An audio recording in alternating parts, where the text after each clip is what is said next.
Deixa eu começar aqui minha apresentação.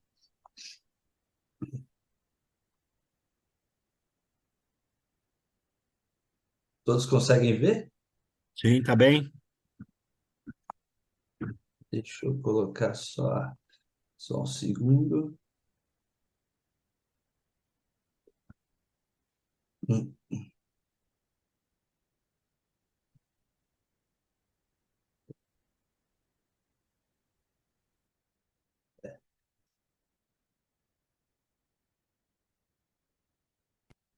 Pronto.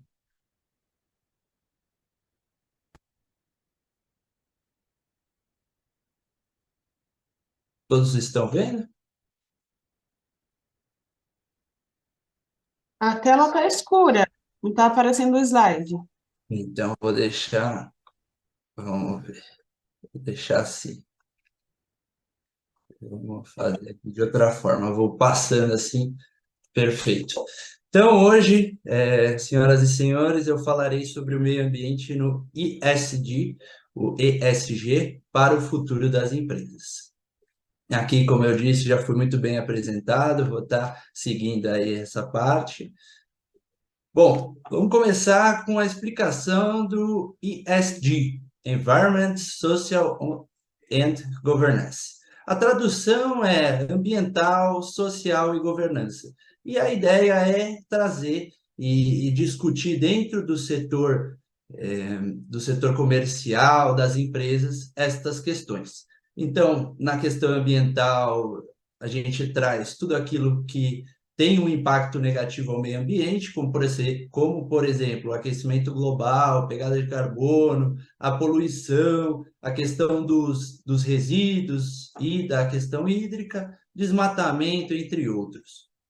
Na questão social, nós temos aí todo o processo que envolve as pessoas dentro da empresa. Podem ser colaboradores, investidores, fornecedores, todo mundo que está aí envolvido nessas questões. E aí falamos de diversidade, equidade, de gênero na equipe, o comprometimento com os direitos humanos e as leis trabalhistas, o relacionamento com o entorno, proteção de dados, entre outros.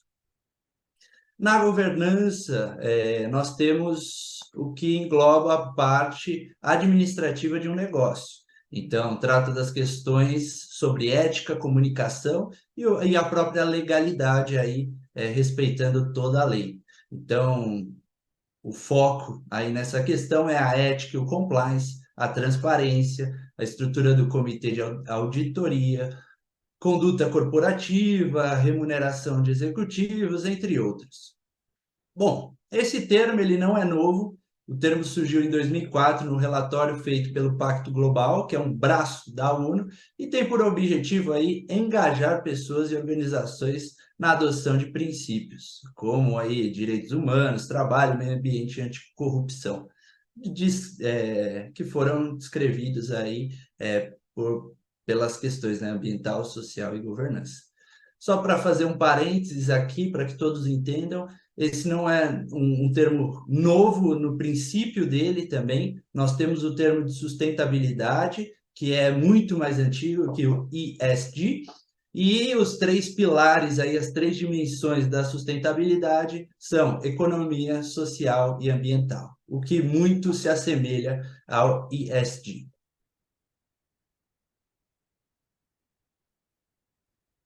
Bom, aqui eu trouxe alguns dados para mostrar a relevância desse assunto. Então, o interesse de busca pelo termo ISD no Brasil triplicou nos últimos 12 meses. Esse é um dado de 2022, a busca cresceu 150% em comparação ao ano anterior. Isso é um levantamento do Google Trends, feito pela Valor Econômico. Nós temos também o levantamento da IBM, que é o Institute for Business Value, e mostrou, também de 2022, mostrou que o assunto está sendo tratado como prioridade máxima por 48% dos CEOs brasileiros, o que representa um aumento de 65% em relação ao ano anterior. Então, as empresas estão focadas nisso, estão correndo atrás disso, e se as empresas que ainda não se atualizaram com essas questões, elas vão ficar ultrapassadas e para trás no mercado. E também a gente tem um outro ponto, um contraponto aí relativamente negativo. Por quê? Larry Fink, o CEO da BlackRock, a BlackRock, se os senhores não sabem, é a maior gestora de ativos no mundo e ela lucra, assim, no trimestre, 1 bilhão, pouco mais de 1 bilhão de dólares. Esse CEO, ele diz que parou de usar o termo ESG devido à politização. Então, nós temos essa questão, apesar de seus princípios serem muito positivos para as empresas e os negócios, nós temos esse termo sendo trazido para a política e questões partidárias que aí podem incomodar e atrapalhar os negócios. Agora, entendendo um pouco da figura do nosso meio ambiente, da Terra, eu trago aqui esse conceito muito interessante, até traduzido melhor no documentário do Netflix, que se chama Rompendo Barreiras, Nosso Planeta, e aí são dois especialistas, né, no assunto ambiental que trazem esses 8 pontos que a Terra se mantém em equilíbrio. O clima, a acidificação dos oceanos, a integridade da biosfera, e essa se entende como os biomas e a biodiversidade, camada de ozônio, nitrogênio e o fósforo, a utilização de água, a variedade de poluentes, como o plástico, e a carga atmosférica de aerosóis. Percebe-se que aqui eu destaquei 3 deles com a cor vermelha e um deles com a cor amarela. Nesse caso da cor vermelha, representa situações, né? Esses pontos estão já críticos, estão rompendo a barreira do equilíbrio e isso nos preocupa muito. E com relação à variedade de poluentes, por eles serem relativamente novos aí na história da humanidade, não existe um dado que possa determinar ainda se estamos próximos dessa barreira ou não, de romper a barreira do equilíbrio. E aí eu foco hoje aqui aos senhores na questão que ultimamente tem sido a mais comentada e o ser humano está se aproximando cada vez mais de um aquecimento global e ultimamente sentindo na pele o brasileiro, o americano, o australiano, sentindo de perto o que são as mudanças climáticas com esse clima relativamente doido que estamos enfrentando.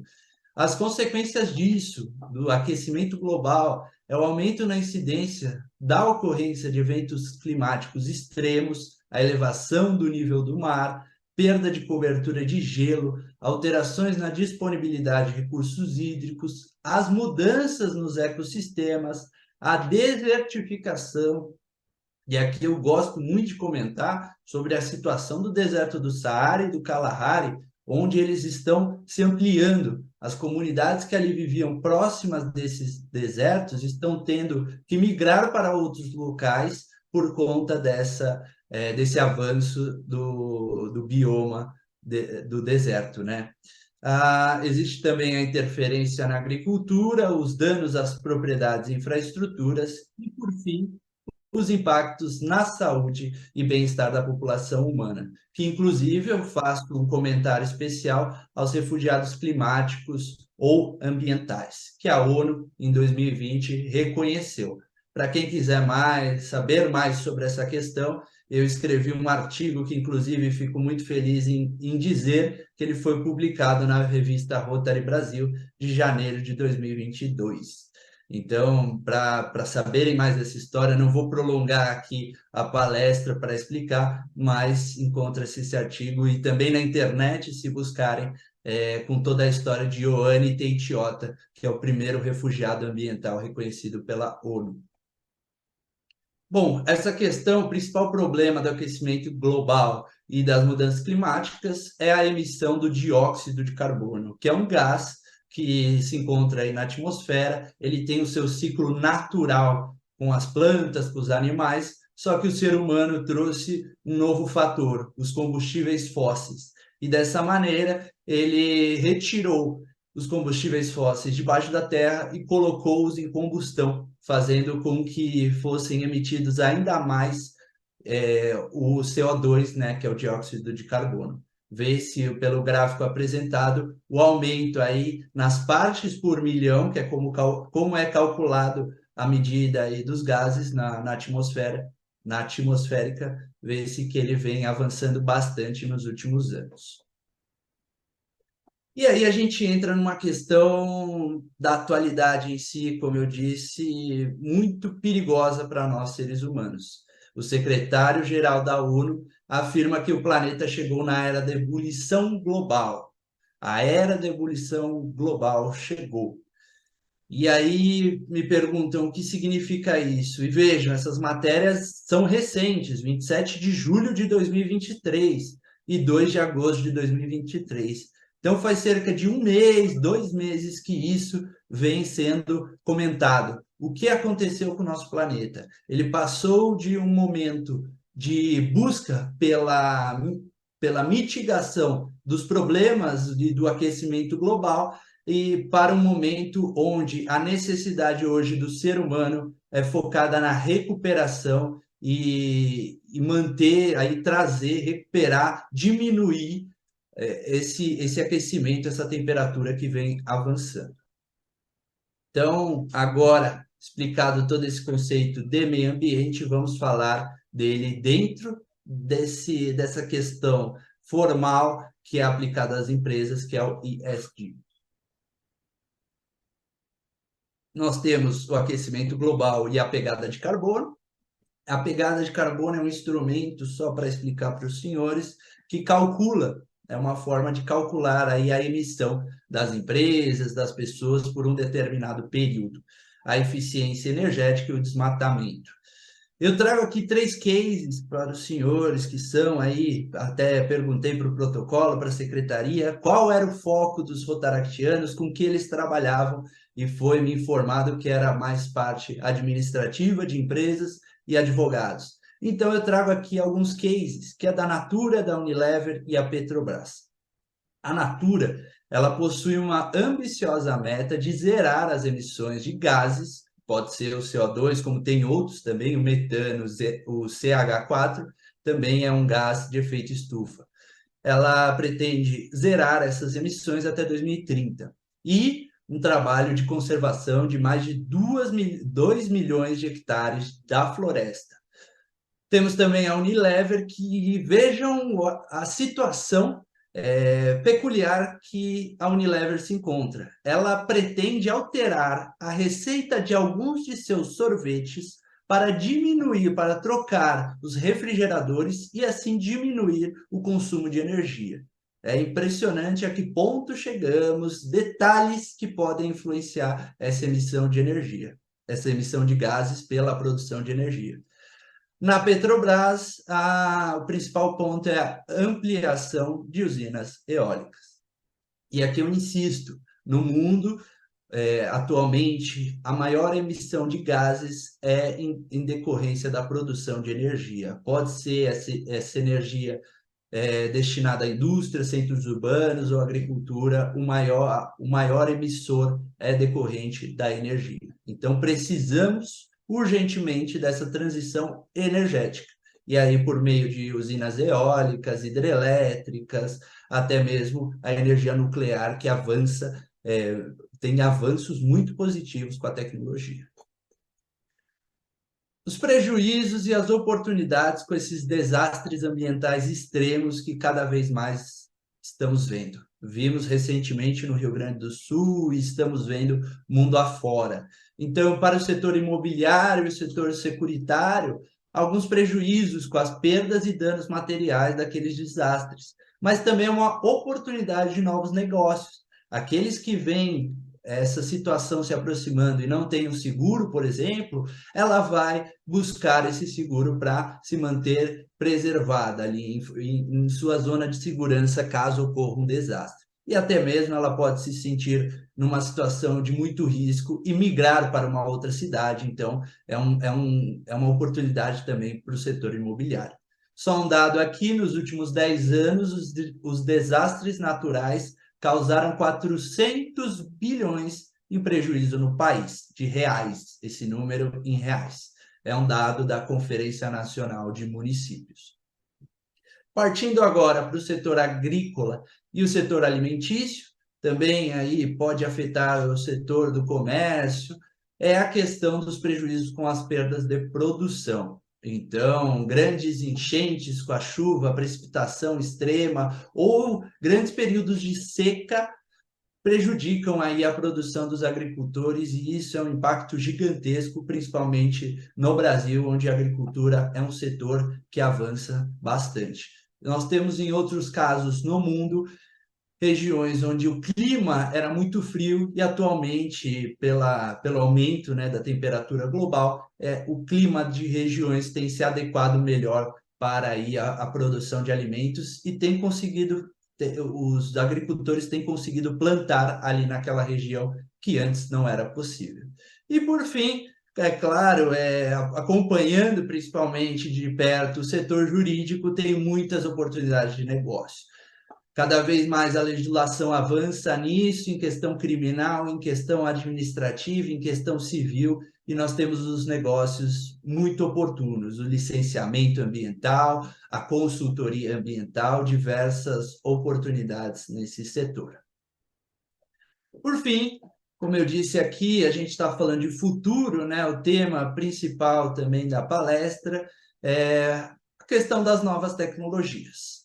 Nós temos aí como soluções e oportunidades de negócios para o setor agrícola, os drones, que hoje podem realizar uma pulverização de defensivos agrícolas nas plantações muito melhor controlada e também de uma forma mais econômica, economizando energia, economizando tempo, combustível de aviões, entre outros. Uma melhor e maior produção de energia limpa e renovável. Cada vez mais nós temos a energia solar, placas cada vez menores e que conseguem captar mais energia, né? Transformar a energia do sol em mais energia com menos espaço e com menos tempo ali expostas ao sol. A diminuição do consumo de energias com produtos mais econômicos. Aqui eu trago, é claro, o maior exemplo do mundo, LED. As lâmpadas LEDs economizam muito mais energia. A utilização de inteligência artificial, a IA, para logísticas e produções mais econômicas. A utilização de transportes que não emitem ou emitem menos gases que o efeito estufa. Nós temos hoje o carro elétrico, o carro híbrido e até alguns transportes, principalmente transportes públicos, de grandes volumes de pessoas, com o hidrogênio. Então, é um avanço nessa tecnologia, mas o Brasil, principalmente, precisa se preparar para essa transição. Se hoje, do dia para a noite, todos tivermos um carro 100% elétrico, o Brasil não produz energia necessária para abastecê-los. Talvez esse ponto seja o mais futurista aqui, a tokenização de créditos de carbono e de terra. Hoje você não precisa comprar mais o crédito de carbono no mercado de carbono e nem uma terra com escrituração, comprar a terra em fato de si, assim, ter a propriedade da terra. Hoje, com a modernidade, a tokenização, é possível você comprar um token que corresponde àquela medida da emissão de carbono ou aquela propriedade, a medida de, por exemplo, 2 metros quadrados de uma terra. E isso é importante, por exemplo, para áreas de preservação, empresas que precisam comprovar áreas de preservação e unidades de conservação, elas podem comprar isso num token. Então, facilita aí muitas coisas. E, por fim, a certificação em documentos digitais, que existe uma economia muito grande nos recursos naturais. Para finalizar, eu não posso deixar de comentar brevemente sobre o apoio ao meio ambiente, que é a nova área de enfoque do Rotary. Nova, né?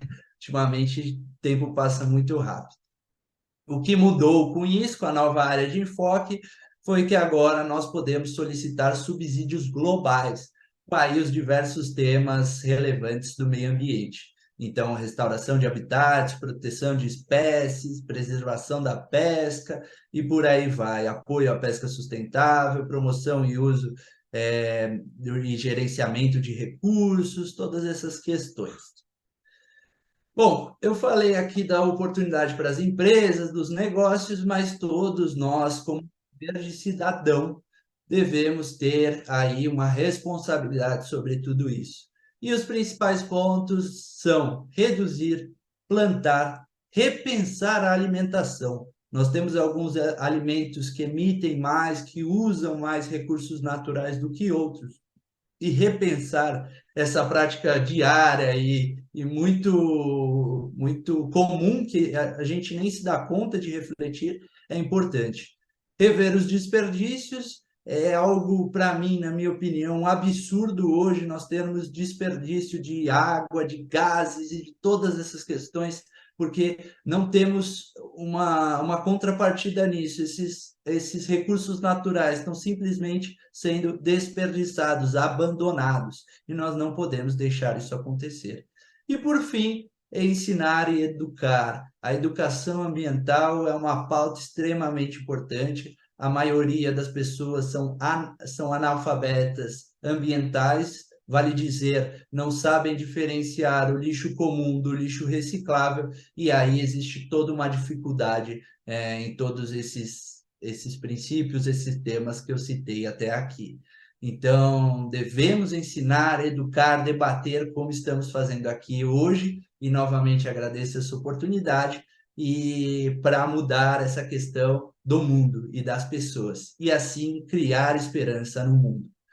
Por fim, eu trago duas frases que são extremamente significativas para mim. Uma de própria autoria, que é: já não se trata de salvar as árvores ou as tartarugas, mas de salvar a humanidade da autodestruição. Eu estava lendo um livro do desembargador José Renato Nalini, e ele diz que o principal agente que tem caminhado para expulsar, para acabar com a vida humana, é a força humana, é o princípio humano. O próprio ser humano ultimamente tem diminuído a perspectiva de humanidade nessas questões ambientais. E, por fim, os rios não bebem da sua própria água, as árvores não comem seus próprios frutos, o sol não brilha para si mesmo, e as flores não espalham sua fragrância para si. Viver para o outro é uma regra da natureza. A vida é boa quando você está feliz, mas a vida é muito melhor quando os outros estão felizes por sua causa. E aqui eu faço uma relação com o nosso Rotary, querido Rotary, e com o Rotaract. Estamos aqui para fazer a diferença, para nos dedicarmos à mudança na vida de outras pessoas. Aqui no planeta Terra e nessa instituição, esse é o principal objetivo e devemos incessantemente lutar por essa causa. Desta forma, encerro aqui minha palestra, agradecendo, muito obrigado, me colocando à disposição com os meus contatos, LinkedIn, e-mail, Instagram e WhatsApp, e também aí para facilitar agora com essa tecnologia, um QR Code com todas essas informações, redes sociais, para facilitar a todos. Mais uma vez agradeço.